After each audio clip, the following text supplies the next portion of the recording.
Hey, what's going on, guys? This is Matt, and today we are brewing a Baltic Porter lager. This is my first lager I've ever done, so I set up a fermentation chamber in the garage fridge with a Inkbird temperature controller, so I'm pretty excited to get started. So we set up everything for the brew day. Right behind me, the water is heating up to strike temp, and we are about to get started here. If you are interested in grain glass videos, make sure to like and subscribe to the YouTube channel. There are more coming on the channel, but anyway, we're gonna start by going over the recipe in BeerSmith 3, and then we will get going on the brew day.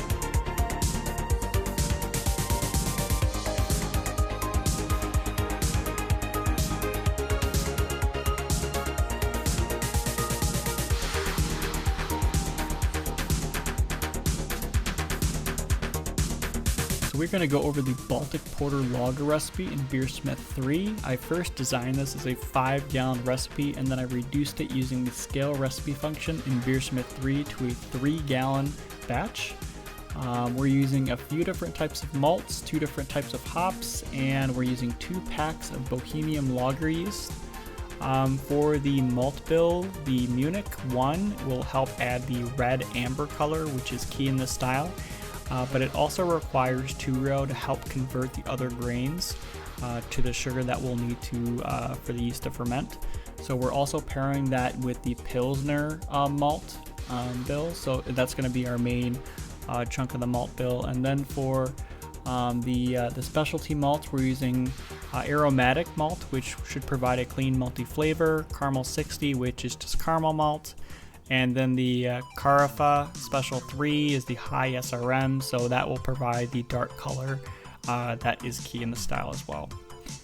For the 2 different types of hops we are using Magnum as our bittering addition, which should provide clean bitterness and subtle citrus flavors.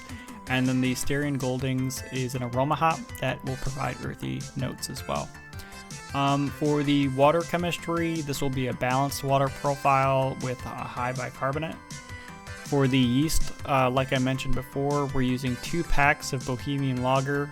The reason why we're using 2 packs is really twofold. One, because this is a high original gravity beer, it's 1082, and also this is a lager. If you've never lagered before, lagering takes pretty much double the amount of yeast that you're going to typically use.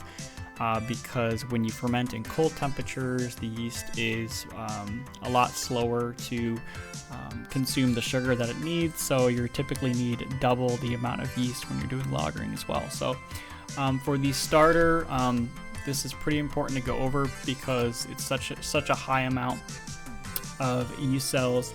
It's requiring 360 billion yeast cells, and may I remind you, this is a 3-gallon batch. I normally do 3.5-gallon batches, but because of the amount of yeast I needed, I'm just reducing to 3 gallons because it's just an insane amount of yeast. So I'm buying 2 packs, which should provide 200 billion yeast cells. So I'm going to make a fairly large starter to hopefully generate the other few billion that I need for a healthy fermentation. Since it's such a large starter as well, decanting the starter is going to be important here. So I'm going to have to leave extra time to decant the remaining wort from the starter, so I'm not pouring in an entire liter of a wort into my finished product. And then for the water profile, like I mentioned before, if you'd like to see it, it's a relatively balanced profile with a high bicarbonate. But that about covers it, and we can jump into the brew day. We collected 5.3 gallons of distilled water, and we planned for a pretty balanced water profile. We heat up strike water to around 153 degrees. While this is heating up, we collect 2.26 grams of calcium chloride, 3.48 grams of magnesium sulfate, 3.88 grams of baking soda, and 3.98 grams of calcium carbonate. After the salts are dissolved, we can mash in with our grains. We make sure to stir the grains to break up any dough balls.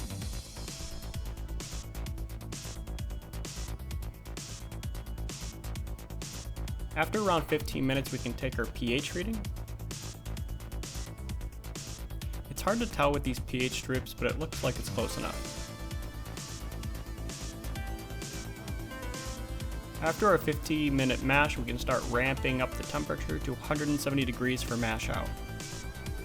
After mash out is complete, we can lift the grain basket to start draining out the wort. We press on the grains to make sure we can get as much wort as we can.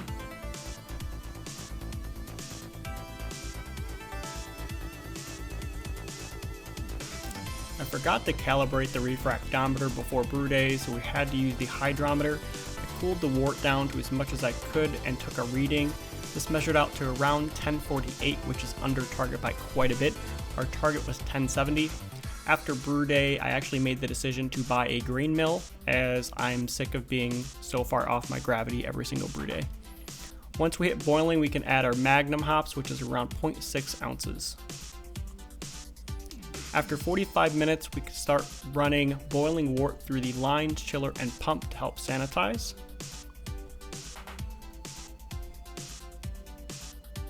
Next, we measure out the DME we need to correct the missed gravity, and we plan on adding this in the last 15 minutes. Lastly, we measure out 0.5 ounces of Styrian Goldings to add to the last 10 minutes. After 10 minutes, we start running cold water through the chiller to start rapidly chilling the wort down to pitching temp. I try to get this as cold as I can. I ended up chilling this down to around 60 degrees as it was just getting too long of a wait at this point. Once you're down to pitching temp, I removed the stir stick from the starter and mixed together the starter to make sure the yeast was in suspension. Then I added the yeast to the fermenter. The final volume was just over 3 gallons, which was on target. Our original gravity was around 1074. My hydrometer measures 2 points high. This was under target by a little bit. We should have added just a little bit more DME. For lager fermentation, we converted the garage fridge into a fermenter. This will hold 52 degrees while this is fermenting. Once it was at 52 degrees, I put the beer in it and let it sit for around 3 weeks. I did not really see any activity for the first few days, and it was still bubbling after 2 weeks. After 3 weeks, we started our diacetyl rest at around 68 degrees. For lagers, this is a necessary step to allow the yeast to reabsorb their diacetyl that is naturally produced when fermenting. At normal temps, ale temps, there's no need for this rest typically. After 3 to 4 days, we can start to move the beer into the keg. We fill the keg up with star sand and start filling the keg up with CO2. After the keg is full of CO2, we can start the low oxygen transfer through the liquid line. This is to ensure little oxygen gets into the keg. The remaining CO2 in the keg is pushed out of the gas valve.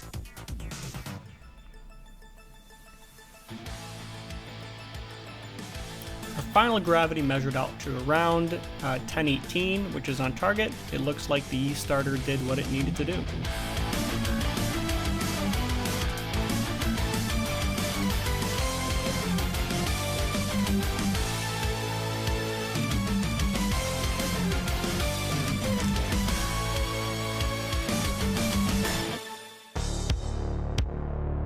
So here we are with the Baltic Porter Lager. I've really been enjoying this beer, though I haven't been drinking a ton of it since it is the summer at this time where I'm located. So, but it's been very, very good, and I'm pleased with how it turned out.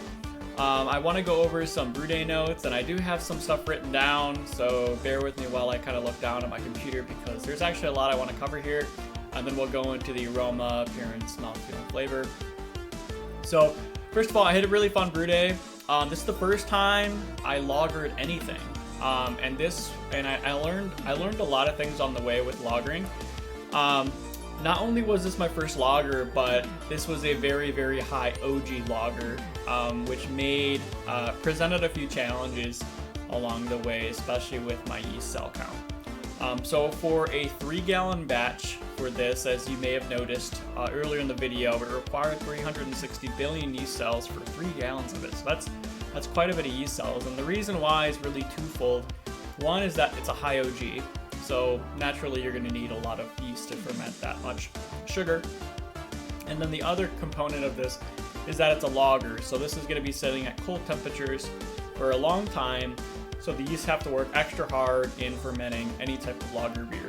I bought 2 packs of yeast. So I started out with around 200 billion yeast cells, so I had to almost double the amount of yeast, so I had to make a very, very large starter. I think it was 1.3 liters or 1.4 liters if I remember correctly.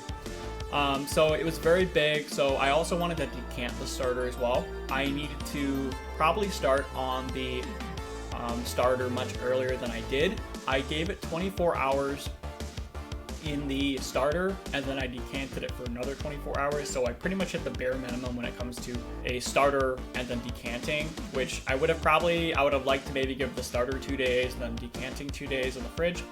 But after fermentation, it looked like it fermented down all the way, so it looks like my starter did what it needed to do, so I guess that ended up working out in the end. But I definitely, if I would do this again, I'll prepare more in the future for my yeast. I had to set up a fermentation chamber for the lager to hold lagering temps.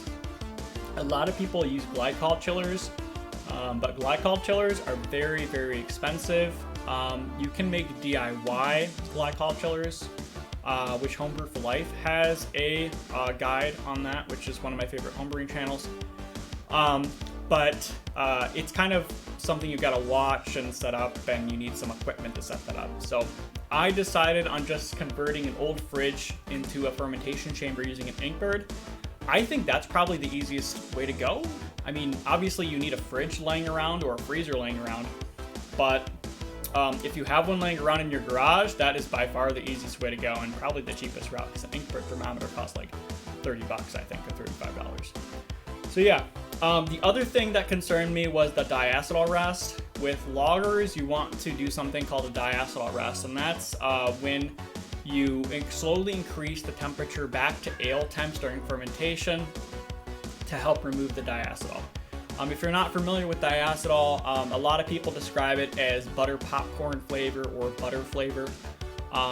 What I did for mine is I was in my primary for 3 weeks, and then I did a week in my normal fermentation chamber using ale temps, so around 68 degrees.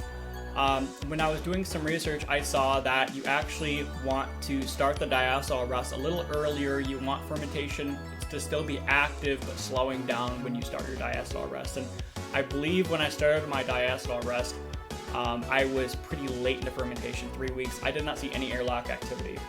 So that's a mistake I may have made, but I don't taste any butter popcorn or butter flavors. Maybe I'm just my palate's not sensitive to it, but I can't really taste any diacetyl. The last thing I want to talk about is my gravity.